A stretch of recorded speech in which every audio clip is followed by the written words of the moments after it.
Bismillahirrahmanirrahim. Assalamu alaikum warahmatullahi wabarakatuh. Dear students of class 11th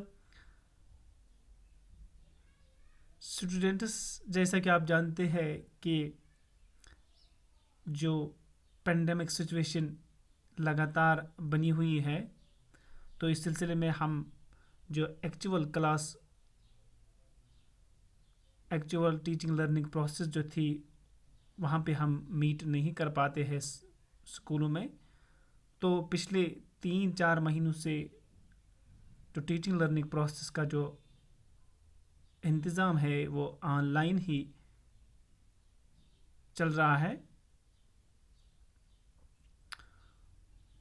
तो इससे पहले हम मेथडोलॉजी या we can say the methods of psychology पढ़ रहे हैं, तो उसको हमने फिनिश किया है। Today we are going to start new unit of your syllabus and the new topic is emotions.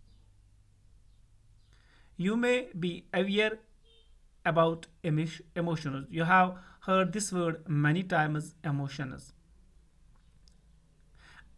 Etymologically, it has been derived from Latin word emovia. It has been derived from Latin word emovia.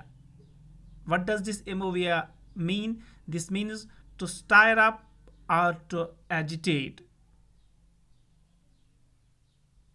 Emotions हम जज्बात को कहते हैं। जैसे कि आपने ये सुना भी होगा, जज्बात, हमारे अंदर जज्बात होते हैं, हर किसी के अंदर जज्बात होते हैं। तो एटिमोलॉजिकली इसकी जो मीनिंग बताई गई है, इमोवियर to stir up, stir means इज़्तिराब बनाना, किसी को परेशान करना, यह टू एजिटेट, किसी के अंदर खलबली पैदा करना. It's all due to emotions. So emotions is a stirred up or disturbed state of mind. तो ये इंसान को परेशान करता है, डिस्टर्ब करता है. And due to this, one is feeling, muscular activity and glandular activity all are disturbed. इंसान हर तरह परेशान लगता है, इसके तमाम अज़ा परेशान लगते हैं. और we can say the whole organism mentally as well as physically seem to be disturbed.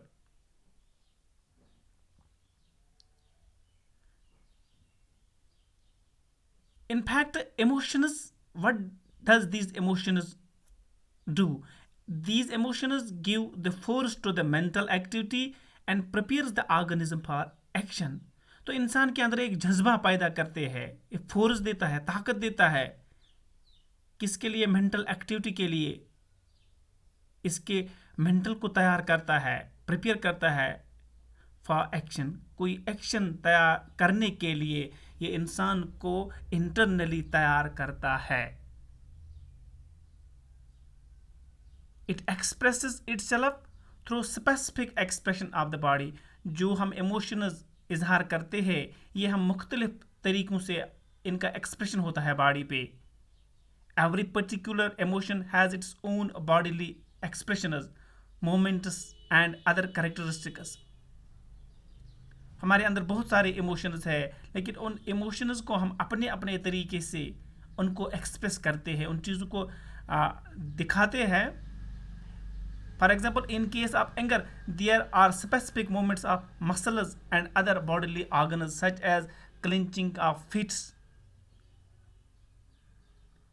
grinding of teeth and so on. तो हमारे अंदर जब शरारत हो तो उस वक़्त हम क्या करते हैं? उस वक़्त हमारे जो हमारे टीथ होते हैं, दांत होते हैं, हम उनको भी ग्रिंड करते हैं, हम उनको काटते हैं.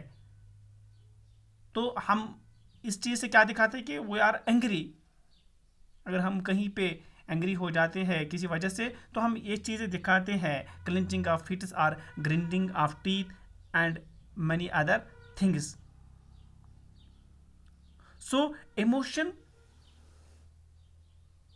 they give the force. Actually they give the force. ये इंसान को फोर्स देते हैं. कोई काम करने के लिए। आगे जाके हम इनको डिटेल में पढ़ेंगे, इसके टाइप्स कौन कौन से हैं इनको हम डिटेल में पढ़ेंगे। लेकिन पहले ये समझना ज़रूरी है, इमोशन आपने वर्ड सुना होगा, ये जज्बा जिसको हम कहते हैं, हर किसी के अंदर ये जज्बा होता है। तो ये जज्बा जब पैदा होता है तो इंसान को ये बेकरार, टू स्टायर अप और एजिटेट, बेकरार करता है। Whole body physically as well as mentally इंसान परेशान होता है।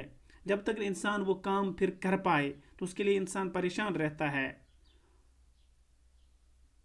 तो ये क्या कर एक्चुअली जो इमोशंस हमारे अंदर होते हैं, ये they give the force to the mental activity and prepare the person for action और ऑर्गेनिज्म फॉर एक्शन। किसी काम को तैयार करने के लिए इंसान के अंदर वो जज्बा पैदा होता है, जो इंसान के कभी कभार इस इमोशंस की वजह से इंसान वो काम करता है जो उसके बस से बाहर हो।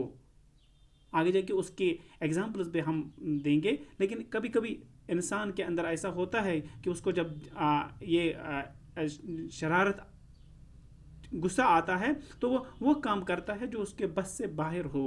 So this is all due to emotions, they give the force. So they have the different types, and different psychologists have defined emotions differently. We shall discuss them accordingly in next lectures. Today this was about what emotions are. Emotion actually means to stir up, to agitate. Thank you very much.